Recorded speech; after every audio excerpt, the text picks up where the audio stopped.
Victor pulled back from his passionate embrace of Violet. He had just caught sight of 6 silhouettes on the other side of the wall. Rage coursed through his veins. How dare they watch us? He erupted to his feet. I said leave, goddammit! Don't make me say it again! Violet was unconcerned. She casually snapped her fingers. Leave. They immediately dispersed. She pulled Victor back down to the couch. Ignore them. They're just protecting me, as an overprotective family would do. With a breathless moan, she guided Victor's head back toward her neck. Now, darling, eat. Victor shook off his anger as his bloodlust came roaring back. He closed his eyes, opened his mouth, and sunk his fangs into Violet's succulent neck. After gorging himself on Violet's blood, Victor lay quietly in her lap as she stroked his hair. Finally, he spoke. I don't understand it. What do you not understand? The maternal tone in her voice comforted him as much as it surprised him.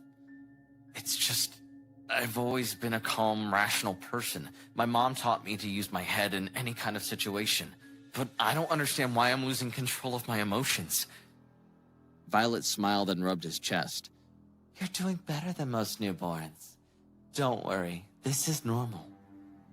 Victor was puzzled. This lack of control is normal? In the vampire movies I watched with my dad, vampires always seem to be in control of their actions. Not that movies are an accurate source of information, but... Violet laughed. Yes, in real life, becoming a vampire amplifies your emotions. It's because of this problem that we live in isolation. Just imagine, you're walking down the street calmly, and you accidentally bump into a vampire. If that vampire is an emotionally volatile newborn, he's liable to snap and kill you. Oh, come on, that's ridiculous. Violet shrugged. Ridiculous, but true. Suddenly, they heard approaching footsteps and turned to see Natalia, the blonde maid. Miss Violet, we have visitors. Violet let out an exasperated sigh. Whoever the guest was, she wasn't looking forward to seeing them. Victor looked toward the entrance and could see the red silhouettes of a man and a woman, both of their necks glowing red. Vampires, huh? Violet grinned. That skill of yours is quite useful. How far can you see? Her eyes sparkled with curiosity. Victor shook his head. I don't know, I haven't tested the limits of my abilities yet. Natalia opened a secret closet built into the wall. There hung a row of dark black men and women's clothes. Violet gestured to the selection. Choose any outfit you like and get dressed. I prepared these clothes for you beforehand. You see, I've been looking forward to your stay for a long time. Victor peered into the closet as another maid approached. She was dressed in a modern outfit, unlike Natalia. She had short black hair, dark eyes, and a permanently inscrutable look on her face. Lord Victor, our guests may be lesser beings, but as a noble vampire, you must always dress appropriately. Victor sensed the maid's contempt for their waiting guests.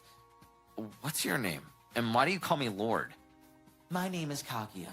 You are Lady Violet's husband, so of course we servants address you with respect. Victor's eyes widened. Violet explained. When creating a new vampire, a ritual must be done. The vampire responsible for the ritual must choose whether the human they will transform will become their husband or their slave. She paused. Slowly her eyes began to change to blood red.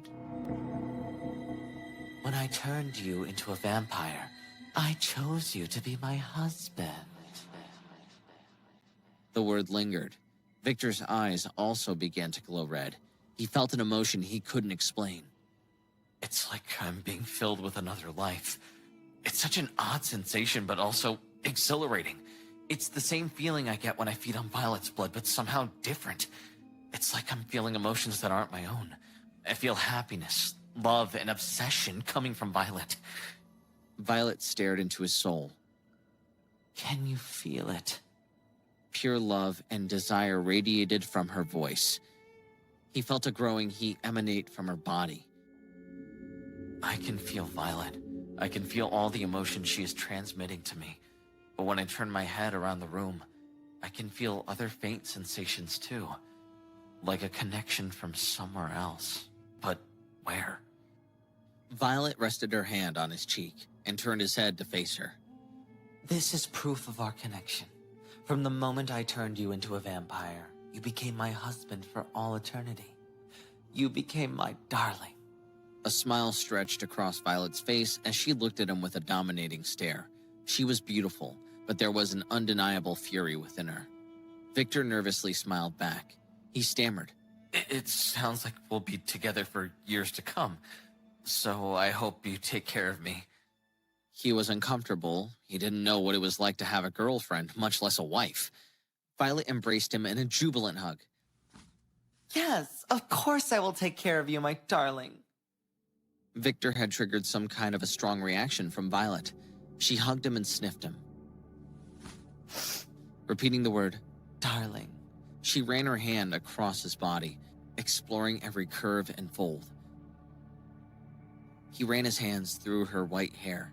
She suddenly stopped moving. Victor tensed. What's wrong? Violet hesitated. Are you annoyed or irritated by my attitude? Why would I be? I think you're adorable. She grasped her chest like something struck in her heart. Her beaming smile returned.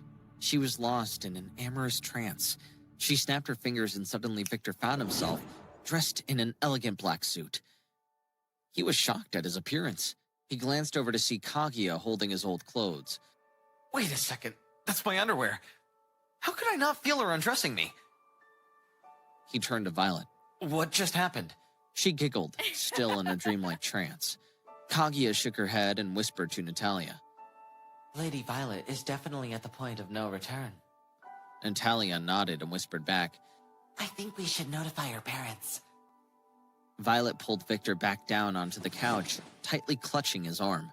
He took her in, still amazed by her stunning beauty. Suddenly, he tensed. I'm getting a weird feeling. Like we're once again being watched. He activated his red vision and saw that there were vampires surrounding the room. He counted nearly 20 in the vicinity. He grew uneasy. They're all over the mansion. It seems like this place is even bigger than I thought. He looked down and through the floorboards could even see some red silhouettes in the basement. Still, the only human in sight was the maid Natalia. Victor was jolted out of the red world by the two vampire guests finally entering the room. It was a man and a woman who looked more like fancy lawyers than vampires. The man had a surprisingly feminine name, Lucy, and the woman's name was Karen. Lucy bowed apologetically. Lady Violet, I wasn't aware you had taken a new follower. Violet corrected him. He's my husband. Lucy was surprised. Well, that is news to me. Violet was impatient. What do you want, Lucy? I came here for one reason only. I want permission to bring more vampires to this town. Violet bristled. Lucy, this is my territory, and I don't accept other vampires in my territory that aren't connected to my family. You know that, and yet you come to ask me this? Are you looking for war? Lucy nervously straightened his tie. I wouldn't dare. I intend to live for a few thousand years, yet I certainly don't intend to offend Clan Snow. Violet barked. Then what? Lucy continued cautiously. You see, Lady Violet, I just don't want to die a violent death. Violet took a deep breath and gave him a knowing stare. I see. You're worried about the Inquisition. Lucy and Karen nodded. Tension hung in the air. Victor was confused. What the hell is the Inquisition? Lucy exchanged mocking grins with Karen. You don't know? How long have you been a vampire? Don't tell me you're a newborn. Victor was filled with a sudden rage. He shot to his feet. And what if I am?